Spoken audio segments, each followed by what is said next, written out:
te perguntar uma coisa rápida. Quando você soube que Dua Lipa tinha casado, o que você foi procurar primeiro? Não foi quem era o noivo, não foi onde foi a festa, não foi nada além do look. E quando você viu um blazer, uma saia, um chapéu dramático. Branco, mas não de noiva. Elegante, mas não convencional. Você teve uma reação muito específica, pode ser sincero. Você ficou com vontade de ser ela, não de ter o casamento dela. De ser ela, de ser a Dua Lipa. E essa diferença, ela importa muito. Porque a Dua Lipa, ela não é só uma artista que ela casou bem. Ela é, nesse momento, a mulher que o mundo mais deseja ser. E faz muito tempo, né? Ela é o objeto de desejo do lifestyle da nossa geração. E o casamento dela, o blazer Schiaparelli, a festa de 3 dias na Sicília, o Meet Cute Impossível com o mesmo livro, tudo isso não foi coincidência. Foi a continuação de uma história que começou muito antes dela nascer. Existe uma linguagem de mulheres que viraram ícones não pelo que vestiram, mas pelo que recusaram vestir. E a Dua Lipa é a versão mais recente dessa linhagem. Hoje eu vou te contar quem foram essas mulheres, o que elas tinham em comum e por que Dua Lipa se tornou a herdeira desse trono. E no final, eu vou te deixar com uma conclusão que talvez você não queira ouvir, mas que vai explicar tudo. Se você gosta de moda inteligente, esse vídeo é pra você. Se você continuar comigo até o final, eu tenho certeza absoluta que você não irá se arrepender e que você ficará muito mais rico do que entrou. Então já cola aqui comigo, fica até o final e eu quero ver a sua opinião depois nos comentários. Então bora lá pra mais um vídeo inteligente de moda comigo. Vamos lá.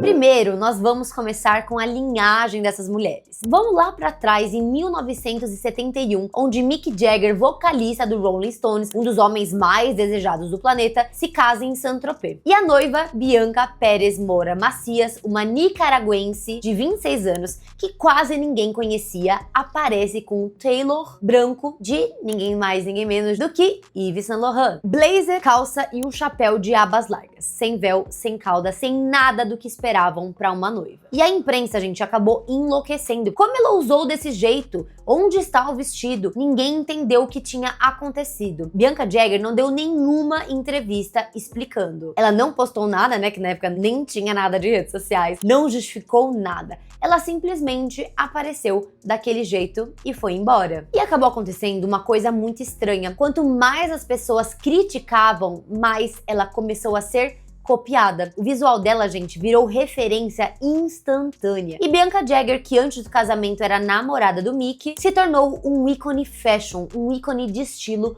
por direito próprio. Ficou muito tempo famosa pela mulher com blazer branco. Daí a gente vai e avança 25 anos. John F. Kennedy Jr., filho do presidente assassinado, considerado o homem mais bonito dos Estados Unidos. Gente, olha essas fotos. Insano, né? Esse bofe era o bofão. Ele acaba indo ali casar em segredo numa ilha da Geórgia. E a noiva, Carolyn Bessette, que, gente, lembra que eu trouxe um vídeo sobre isso, todo mundo só falou em 2026 sobre Carolyn Bessette, que é uma grande ícone de estilo. Vou deixar aqui o vídeo pra vocês verem, que foi um dos maiores ícones fashions dos anos 90. Ela era uma assessora, né, de relações públicas da Calvin Klein, então ela era muito dentro da moda. Ela aparece com um vestido de seda natural, feito pelo designer Narciso Rodrigues, sem bordado, sem renda, sem nada. Um slip dress praticamente monocromático, com um véu que parecia mais uma brisa do que uma declaração, muito suave, muito natural, da maneira que a própria Carolyn levava a sua vida. E a mídia, gente, fez o mesmo cenário, ficou muito chocada. Onde estavam as flores? Cadê as pérolas? Cadê o glamour?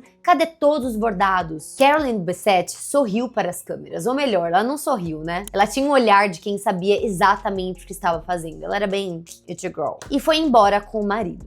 Gente, ela morreu 3 anos depois, num acidente de avião. Ela tinha apenas 33 anos e desde então, quase 30 anos depois, o nome dela ainda é referência quando se fala em estilo nupcial. O vestido dela foi relançado muitas vezes, muitas mulheres trouxeram essa mesma estética para os seus casamentos, fotografaram, reproduziram, estudaram e Carolyn Bessette nunca precisou de uma segunda chance para impressionar. Ela só precisou de uma aparição. Essas duas histórias têm algo em comum que vai muito além do visual. A Bianca Jagger recusou o vestido numa época em que a noiva existia para ser o centro da cerimônia, o espetáculo branco que todos esperavam. A Carolyn Bessette recusou o glamour numa época em que casar com Kennedy exigia grandiosidade. As duas não performaram para o evento, elas performaram para si mesmas. E o mundo que esperava outra coisa ficou paralisado. Porque quando alguém, gente, não pede uma aprovação, ela realmente é autêntica, tem personalidade, você automaticamente quer falar sobre aquilo. E essa é a lógica por trás de toda mulher que entra nessa linhagem. E o fio que conecta todas elas não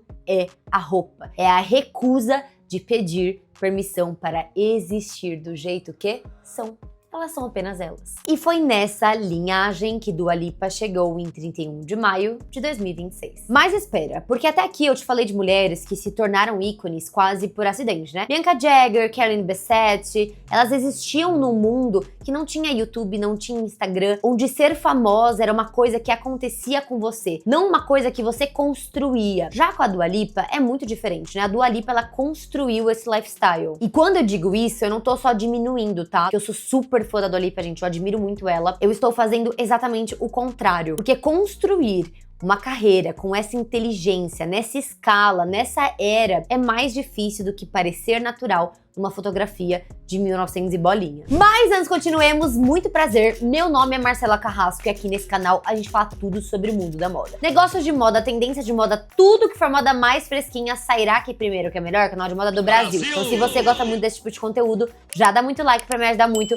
comenta nem que seja um coraçãozinho pra me ajudar, já continua aqui no canal, são mais de 900 vídeos inteiramente grátis pra você aprender moda comigo. Já se inscreva também, gente, toda segunda, quarta e sexta saem vídeos, dá bastante hype aqui embaixo pra ajudar esse canal a crescer cada vez mais e também já posta esse vídeo nos seus stories para aumentarmos cada vez mais a nossa comunidade gostosa e inteligentes e me siga em todas as minhas redes sociais que eu posto diariamente notícias de moda pra vocês. Aqui é Instagram, aqui é TikTok, eu tenho certeza absoluta que você não vai se arrepender. Bora lá continuar pro vídeo. Então vamos falar de construção. Porque o casamento dela não foi um evento isolado, foi um capítulo mais recente de uma narrativa que vem sendo escrita há anos. Faz muitos anos que a Dua Lipa está no desejo mundial como a maior vivedora, a maior lifestyle do mundo. E quando você entende essa narrativa inteira, o blazer Schiaparelli começa a fazer muito mais sentido. Primeiro, vamos falar do encontro, tá? Dua Lipa e Callum, gente, que nome difícil, Callum Turner, se conheceram num restaurante em Los Angeles. Ele se aproximou e perguntou o que ela estava lendo. E aconteceu algo que parece saído ali de um roteiro, né? Os dois estavam lendo o mesmo livro, Trust, do Hernan Dias, um romance sobre narrativa, memória e quem controla a história. E tinham acabado de terminar o primeiro capítulo. Ele olhou pra ela e disse, né, so we are on the same page. Agora me diz, você já viu algo mais perfeito pra um casal do que isso na vida? Só que presta atenção, tá? Ele não diz, tipo, eu abordei ela porque ela é bonita. Ele diz, eu encontrei alguém lendo o mesmo livro que eu. Você tá entendendo como eles transformam as narrativas? Tipo, como se fosse só, ali era pra ser só um flerte, vira um flerte com intelectualidade.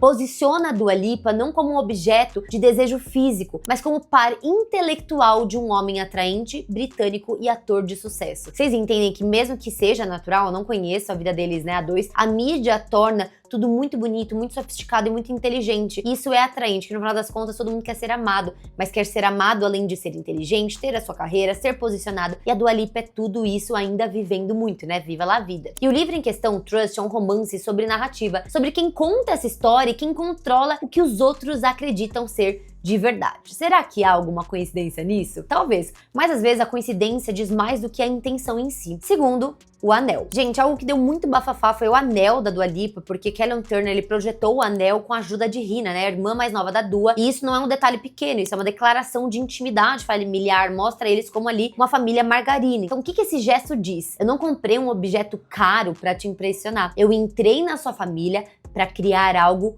com eles. No mundo onde homens frequentemente falham em demonstrar inteligência emocional, esse gesto funciona como prova de caráter. Mostra que realmente teve uma intenção por trás. Eles têm dinheiro para fazer o que eles querem, mas ele tendo essa atitude mostra pro mundo inteiro que eu não preciso comprar 10 milhões ali, um baita de um diamante para impressionar a minha mulher. Eu a impressiono trazendo a minha inteligência emocional por trás. Terceiro foi a cerimônia, né? A cerimônia civil foi no Old Marylebone Town Hall em Londres, reservada, discreta, sem paparazzis, ninguém sabia inclusive. E então, dias depois, centenas de convidados foram reunidos noivos para uma festa de 3 dias em Palermo, na Sicília, na Vila Valguarnera, uma mansão do século XVIII. E por que Sicília? Não Capri, né, que é o destino que todo mundo quer ser visto ali gastando, não é Mykonos, que é o hype do hype, não é Maldivas, que é onde as pessoas estão ali quando não sabem mais pra onde ir, né, vamos falar a verdade. Só que eles estavam em Sicília. Gente, a Itália é o hype do novo luxo. Vou trazer inclusive um vídeo pra vocês sobre isso, porque realmente a Itália tá o babado, tudo tá acontecendo lá. E a Sicília, ela é outra coisa. Tem muita profundidade cultural. É o cinema europeu dos anos 70. O Poderoso Chefão, o Il Gattopardo, é uma escolha que diz: eu tenho muitas referências que vão além do algoritmo. Novamente, pessoas inteligentes, com muita clareza. E quarto, óbvio, né, o look, que foi um conjunto Schiaparelli, blazer e saia, branco, mas não de noiva, um chapéu bem dramático, e imediatamente o mundo inteiro começou a falar de Bianca Jagger. Isso, gente, não foi um acidente, tá? Schiaparelli é uma das casas de moda mais carregadas de história da Europa. Elsa Schiaparelli, ela era contemporânea da Chanel, rival da Chanel, e talvez até mais interessante do que a Chanel, porque ela tinha um quê mais surrealista, mais extravagante, mais intelectual, mais disposta mesmo ao risco, né? A Elsa foi uma das maiores mulheres, se não a maior mulher de moda até hoje. Escolher Schiaparelli para o seu casamento é um gesto que diz muito que eu conheço a história de moda, eu estou dentro desse universo, eu não preciso estar só ali na superfície da moda. Comunica muito além do que a roupa quer dizer. E o chapéu, né? O chapéu é o link direto com a Bianca. Não precisa de legenda nenhuma. Quando você junta tudo isso, o livro, o anel, a Sicília, o blazer, você tem uma narrativa de lifestyle que é quase perfeita demais para não ser intencional. Mas aqui é uma parte bem complicada, né? Porque mesmo que tudo isso tenha sido calculado, não importa, gente. A sensação que produz para nós que acompanhamos a Dua Lipa há tantos anos é de autenticidade, de uma pessoa que tem muita personalidade, que sabe quem ela é. E numa era do conteúdo, a sensação de autenticidade vale muito mais do que a autenticidade em si, porque todo mundo hoje consegue ser autêntico, todo mundo consegue performar, mas dá para sentir quando a pessoa ela é autêntica de si. E a Dua Lipa, gente, ela entendeu isso muito antes da maioria. Então, por que Dua Lipa? Gente, vamos lá. Eu vou te dar uma resposta que parece simples, mas é tudo menos isso. Primeiro, porque ela parece não precisar de você. E numa era em que tudo, post, story, aparição pública é construído para gerar engajamento, para pedir atenção, para validar a existência de alguém, uma pessoa que parece genuinamente não se importar com a sua opinião, ela se torna o quê?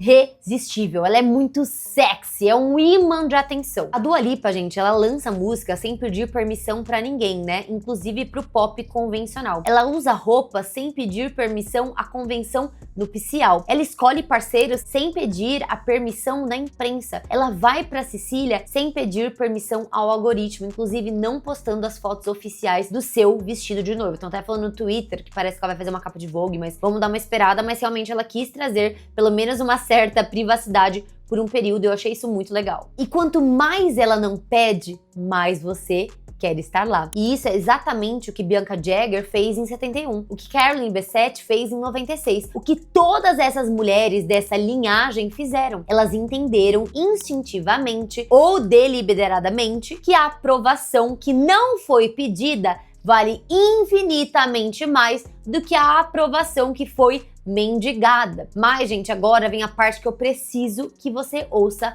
com cuidado. O que as pessoas querem quando dizem que querem ser Dua Lipa? As pessoas, gente, elas não querem a fortuna da Dua Lipa, elas não querem a fama, nem o casamento perfeito, ou um anel lindo, ou a festa na Sicília. O que as pessoas querem é sentir o que elas imaginam que a Dua Lipa sente. Essa sensação de não precisar de aprovação, de ser você mesmo, de ser dona das suas próprias escolhas. Essas escolhas que são sem ansiedade, sem insegurança, sem olhar para os lados para ver o que as outras pessoas, as concorrentes acham ou estão fazendo. E aí tá o paradoxo que ninguém quer encarar. Por quê? Porque quanto mais você admira alguém por não precisar de aprovação, mais você está buscando aprovação. Aprovação para existir do jeito que você existe, aprovação para fazer essas escolhas que são suas, aprovação que no fundo é para ser apenas você mesma. O que você está procurando quando olha para Dua Lipa não é um modelo a seguir, é uma permissão que só você pode dar para si mesma. O blazer branco não foi Dua Lipa dizendo: olha o que eu fiz, olha a performance do meu casamento. Foi ela dizendo: não preciso da sua opinião sobre o que eu Dua Lipa, faço. Eu sou dona das minhas escolhas. E a ironia perfeita, né, a ironia que encerra tudo isso aqui, é que o dia em que você parar de precisar da permissão de qualquer ícone seu, de qualquer linhagem sua, de qualquer referência visual que você tem, é o dia em que você vai começar a entender de verdade o que as torna tão impossíveis de ignorar. E é exatamente esse sentimento que nós queremos de Dua Lipa. É ser fiel exatamente ao que nós somos. E aí, meus amores, vocês amaram esse vídeo? Eu tava louca pra trazer uma tese sobre por que a Dua Lipa realmente tá no centro do desejo cultural mundial há tantos anos. E eu vejo que é exatamente isso, gente. Ela respeita quem ela é, ela toma suas decisões, ela curte sua vida, ela faz o que ela quiser. Isso é muito nobre. Em tempos que hoje todas as pessoas performam pra parecerem perfeitas, é certamente a imperfeição que nos deixam obcecados por Dua Lipa. Eu quero saber de você. Você também quer ser Dua Lipa? Eu quero um pouquinho de Dua Lipa, eu sou apaixonada por ela. Deixa aqui nos comentários. Muito obrigada por assistir esse vídeo até aqui. Se você gostou desse vídeo, dá muito like pra me ajudar muito. Comenta nem que seja um coraçãozinho pra me ajudar. Já continua aqui no canal, que são mais de 900 vídeos inteiramente grátis pra você aprender moda comigo. E também já se inscreve no canal, toda segunda, quarta e sexta saem vídeos novos. Tem muitos vídeos incríveis. E também, gente, já posta esse vídeo nos seus stories para aumentarmos cada vez mais a nossa comunidade de moda. Me siga nas minhas redes sociais, que eu estou diariamente postando notícias de moda. E eu te encontro no próximo vídeo. Obrigada por tudo, eu amo vocês e até a próxima. Um beijo, tchau!